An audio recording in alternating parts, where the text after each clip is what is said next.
Chapter ১৮৭ আজিকের সতর্কবাণী। বার্তাবাহকের কাজকারবার দেখে ক্লাইন মোরেত্তি পুরো ৫ সেকেন্ড একদম হতভম্ব হয়ে বসে রইল। তারপর সে নিজেকে সামলে নিল। সে একটু ঝুঁকে নিচ থেকে চিঠিটা তুলে নিল। ক্লাইন মনে মনে ভাবল, মিস্টার আজিক তাঁর স্মৃতি হারানোর কারণে একজন বিয়ন্ডার হিসেবে নিজের ক্ষমতার অনেকটুকুই হয়তো ব্যবহার করতে পারেন না, কিন্তু তারপরও এমন একজন বার্তাবাহক পাঠাতে পারার মানে হল তিনি সিকোয়েন্স ৭ বা ৬-এর কোনো বিয়ন্ডারের সাথে লড়াই করার জন্য যথেষ্ট শক্তিশালী। তার চেহারায় যেমন অবাক আর ঈর্ষান্বিত একটা ভাব ফুটে উঠেছিল, তার মনের ভেতরের অবস্থাও ছিল ঠিক সেরকমই।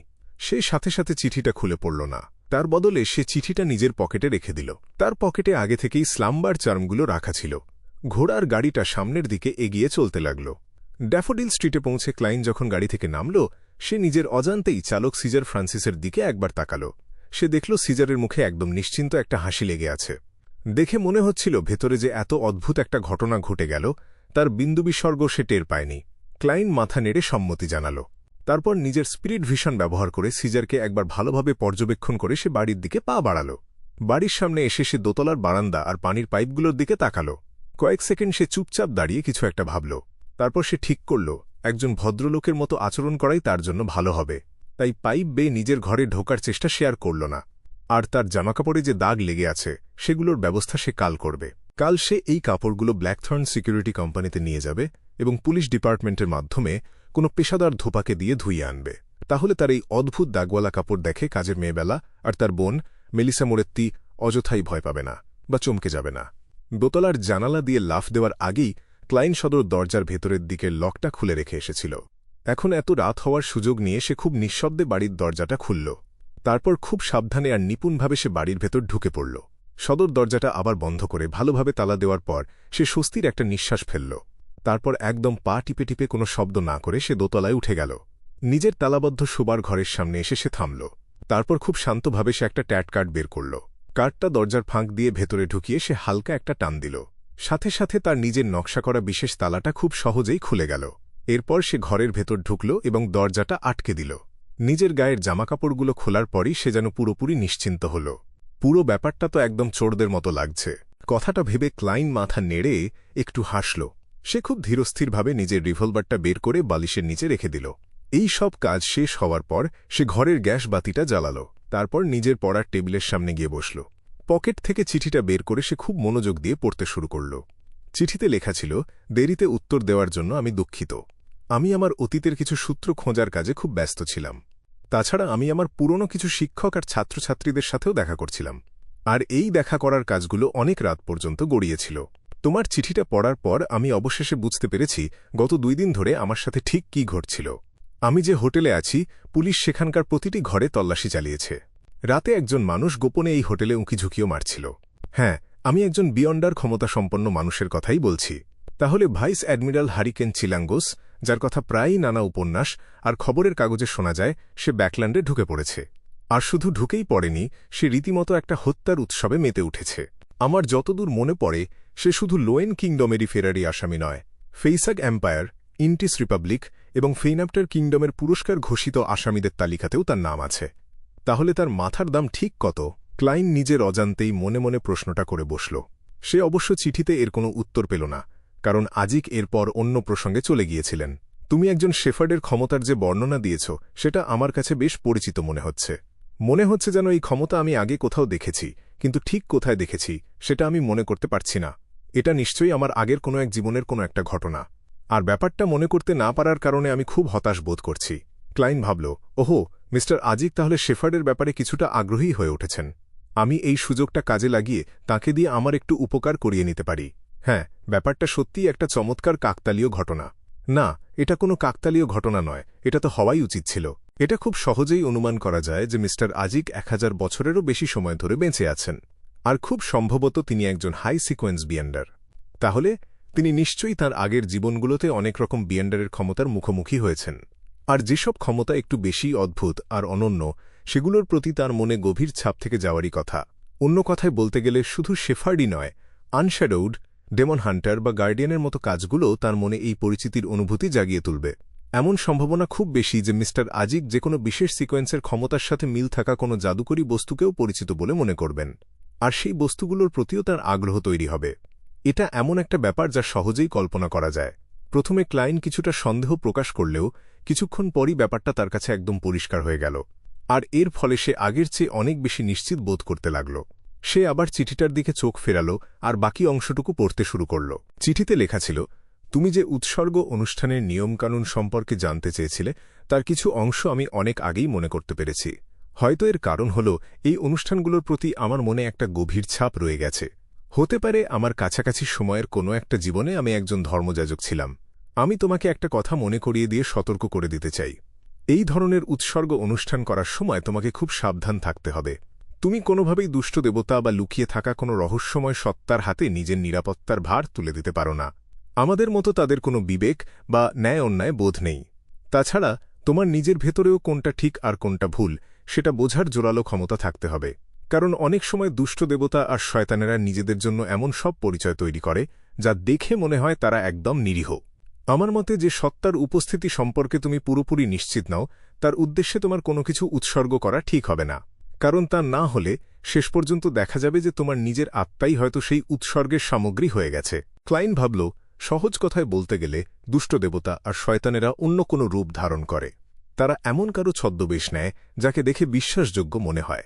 এটা তো একদম ইন্টারনেটের সেই ব্যাপারটার মতো, যেখানে একটা অ্যাকাউন্টের ছবি দেখে হয়তো মনে হবে সেটা কোনো মিষ্টি মেয়ের, কিন্তু সেই অ্যাকাউন্টটা হয়তো চালাচ্ছে বিশাল দেহের কোনো পুরুষ। এমনকি চেহারা নিশ্চিত হওয়ার পর সরাসরি দেখা করতে গেলেও তাকে সাবধানে থাকতে হবে, কারণ সেই মানুষটা হয়তো শুধু মেয়েদের পোশাক পরে আছে। ক্লাইন যেহেতু এই উৎসর্গ অনুষ্ঠানটা নিজের জন্যই করছিল, তাই বলে সে আজিকের এই সতর্কবাণীটাকে মোটেই অবহেলা করল না। সে তার কথার সাথে একমত হয়ে মাথা নাড়ল। আজিক চিঠিতে বেশ কয়েকটা বিষয়কে গুরুত্ব দিয়ে সতর্ক করার পর তার জানা সেই উৎসর্গ অনুষ্ঠানের নিয়মকানুনগুলো দ্রুত ব্যাখ্যা করেছিলেন। প্রথম কাজ হল অনুষ্ঠানের জায়গাটা প্রস্তুত করা। তুমি কোন দেবতা বা প্রথাবিরোধী রহস্যময় সত্তার উদ্দেশ্যে উৎসর্গ করছ তার ওপর ভিত্তি করে সঠিক প্রতীক বেছে নেবে। সেই সত্তার ক্ষমতার সাথে মিল আছে এমন ঔষধি গাছ আর খনিজ পদার্থ ব্যবহার করবে। অবশ্য তুমি চাইলে আগে থেকেই এগুলো দিয়ে পবিত্র তেল, মলম, সুগন্ধি এবং অন্যান্য দরকারি জিনিস বানিয়ে রাখতে পারো। প্রতীক। ক্লাইন এক মুহূর্তের জন্য জমে গেল। সে বুঝতে পারল যে সে নিজে, মানে মিস্টার ফুল, যে এই যুগের মানুষই নয়, সে তার নিজের প্রতীকটাই জানে না। সে কিছুক্ষণ চিন্তা করল, তারপর দ্রুত সেই প্রাচীন ব্রোঞ্জের টেবিলের পাশে থাকা তার চেয়ারের পেছনের জটিল প্রতীকটার কথা মনে করার চেষ্টা করল। সেই প্রতীকটা তৈরি হয়েছিল একটা মণিবিহীন চোখ দিয়ে, যা গোপন রাখার বিষয়টাকে বোঝাত, আর তার সাথে ছিল কিছু বাঁকা রেখা যা পরিবর্তনের প্রতীক ছিল। ওটাই তো আমার প্রতীক হওয়া উচিত, বা আরও সঠিকভাবে বলতে গেলে ধূসর কুয়াশার ওপরের জগতে ওটাই আমার প্রতীক। তাহলে তো আমার ক্ষমতার জায়গাগুলো বেশ সহজ, গোপন রাখা, পরিবর্তন আর ভালো ভাগ্য। কিন্তু আমি তো এই ব্যাপারে পুরোপুরি নিশ্চিত হতে পারছি না, তাই আমাকে এটা একবার পরীক্ষা করে দেখতে হবে। এমনকি যদি প্রতীকটা ভুলও হয়, তবুও যতক্ষণ আমি আমার সম্মানসূচক নামটা ঠিকঠাক বলতে পারব ততক্ষণ এই উৎসর্গ অন্য কোনো সত্তার দিকে যাবে না। সবচেয়ে খারাপ যা হতে পারে তা হল অনুষ্ঠানটা কাজ করবে না। এই ব্যাপারে আমি অন্তত নিশ্চিত। ক্লাইন কাগজের ওপর আস্তে আস্তে আঙুল ঘষতে ঘষতে কথাটা ভাবল, আর তার মনের ভেতরে একটা পরিকল্পনাও তৈরি হতে লাগল। সে আবার চিঠিটার দিকে মন দিল এবং চিঠির বাকি অংশটুকু পড়তে শুরু করল। দ্বিতীয়ত, তোমাকে নিশ্চিত হতে হবে যে এই উৎসর্গ অনুষ্ঠানটা কোনো নির্দিষ্ট সময় করতে হবে কি না। তারপর একটা সাধারণ অনুষ্ঠানের সাধারণ নিয়মগুলো মেনে চলবে। যে পর্যন্ত না তুমি সেই সত্তার সম্মানসূচক নাম এবং অনুষ্ঠানের মন্ত্রগুলো পড়া শেষ করছ, তোমাকে অবশ্যই মনে রাখতে হবে যে এর জন্য তোমাকে জটুন, ড্রাগনিজ, এলভিশ অথবা প্রাচীন হার্মিজ ভাষা ব্যবহার করতে হবে। সংশ্লিষ্ট সত্তার সাথে সরাসরি যোগাযোগ তৈরি করার জন্য এই ভাষাগুলোর ভেতরে থাকা প্রাকৃতিক ক্ষমতাকে তোমার কাজে লাগাতে হবে। তুমি ঠিক কী মন্ত্র ব্যবহার করবে সেটা তুমি নিজেই ঠিক করতে পারো, কিন্তু সেই মন্ত্রের ভেতর এই গুরুত্বপূর্ণ শব্দগুলো অবশ্যই থাকতে হবে। শব্দগুলো হল প্রার্থনা, লক্ষ্য করা, অর্পণ করা, রাজ্য, দরজা এবং খোলা। সবশেষে তোমাকে এমন কিছু উপকরণ ব্যবহার করতে হবে যেগুলোর মধ্যে নির্দিষ্ট মাত্রার আধ্যাত্মিক গুণ আছে, যাতে করে মন্ত্রের প্রাকৃতিক ক্ষমতার সাথে একটা সংযোগ তৈরি করা যায়। এর ফলে তুমি একটা সুড়ঙ্গ তৈরি করতে পারবে যা সেই সত্তার রাজ্যের দরজার সাথে যুক্ত হবে। যদি সেই সত্তা তোমার কাজে আগ্রহী হয় তাহলে তোমার উৎসর্গ সফল হবে। অবশ্য এই শেষ ধাপটা একেবারেই বাধ্যতামূলক নয়। তুমি যদি সেই সত্তাকে তোমার উৎসর্গের প্রতি প্রবলভাবে আগ্রহী করে তুলতে পারো, তাহলে মন্ত্র পড়া শেষ হওয়া মাত্রই তিনি নিজেই তোমার জন্য তার রাজ্যের দরজা খুলে দেবেন। তিনি নিজের ইচ্ছেতেই একটা মজবুত সুড়ঙ্গ তৈরি করে দেবেন। অবশ্য এই ধরনের ঘটনায় প্রায়ই বিপদের ঝুঁকি থাকে, কারণ মোটামুটি বন্ধুবৎসল গোপন দেবতারা খুব কম সময়েই এমন কাজ করেন। সাধারণত কেবল দুষ্ট দেবতা বা শয়তানেরাই তাদের নিজেদের উদ্দেশ্য হাসিল করার জন্য তোমাকে সরাসরি উত্তর দেবে। ক্লাইন মনে মনে ভাবল, আধ্যাত্মিক গুণ আছে এমন উপকরণের দাম মোটেও সস্তা নয়। আমি ভাবছি, ডোর অফ সামনিংয়ের মতো শুধু মন্ত্র পড়েই কি একটা উৎসর্গের সুড়ঙ্গ খোলা সম্ভব? আমি কি ধূসর কুয়াশার ওপরের জগতের ক্ষমতাগুলো এই কাজে লাগাতে পারব? হ্যাঁ, আমি প্রথমে সেটাই চেষ্টা করে দেখব। আর যদি ব্যর্থ হই, কেবল তখনই আমি গোপন বাজার থেকে আধ্যাত্মিক গুণসম্পন্ন উপকরণগুলো কিনে আনব। আমার কি এর জন্য বিয়ন্ডার উপাদান দরকার হবে?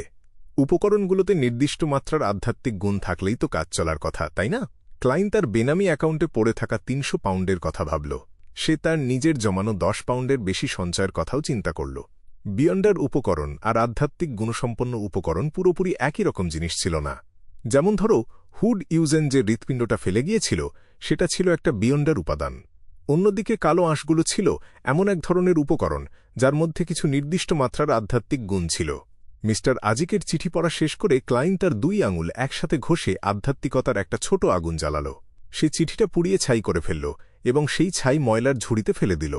রাত তখন বেশ গভীর হয়ে গেছে, আর ক্লাইনের এই অনুষ্ঠানটা পরীক্ষা করে দেখার কোনো তাড়াহুড়োও ছিল না। সে ঠিক করল, কাজে হাত দেওয়ার আগে সে একটা সুন্দর পরিকল্পনা তৈরি করবে এবং যেসব বিষয়ে সতর্ক থাকা দরকার সেগুলো খুব ভালোভাবে খতিয়ে দেখবে।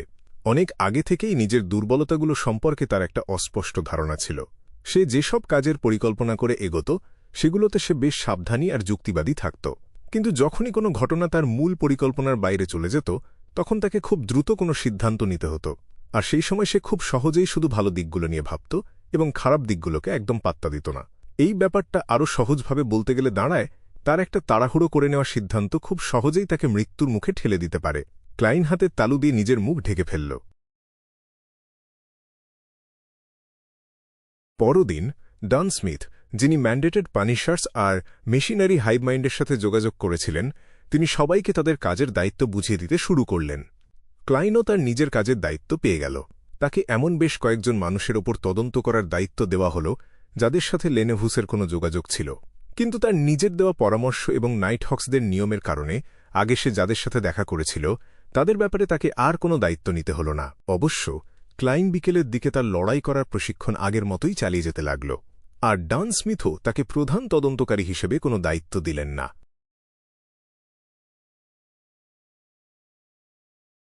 ব্যাকল্যান্ড, হিলস্টন ব্যাকল্যান্ড। ঘোড়ার আস্তাবল আর বাগান ঘেরা একটা বিশাল বাড়ি। চিল্যাঙ্গোস, যার থুতনিটা ছিল অদ্ভুত রকম চওড়া আর চোখ দুটো ছিল গাঢ় সবুজ রঙের, সে তার সামনে পড়ে থাকা অচেতন মানুষটার দিকে তাকাল। সে মানুষটার গায়ের জামাকাপড় খুলে নিল আর সেগুলো নিজে পরে নিল। তারপর সে খুব আয়েশ করে একটা বড় আয়নার সামনে গিয়ে দাঁড়াল। সে দেখল তার বাম হাতের কালো দস্তানাটা একটু কেঁপে উঠল। সে পরিষ্কার দেখতে পেল দস্তানার পেছনের দিকে অসংখ্য আঁকাবাঁকা রেখা ফুটে উঠছে। কয়েক সেকেন্ড পর চিল্যাঙ্গোস দেখল আলোর একটা পাতলা চাদর যেন তার শরীরটাকে ঢেকে ফেলেছে। তার মাংসপেশি, চামড়া আর হাড়গোড়ের ভেতরে এক অদ্ভুত ধরনের পরিবর্তন শুরু হয়ে গেছে। কিছুক্ষণ পর সে একদম সেই অচেতন মানুষটার রূপ ধারণ করল। তার উচ্চতা, চেহারা আর হাবভাব সবকিছুই একদম সেই মানুষটার মতোই হয়ে গেল।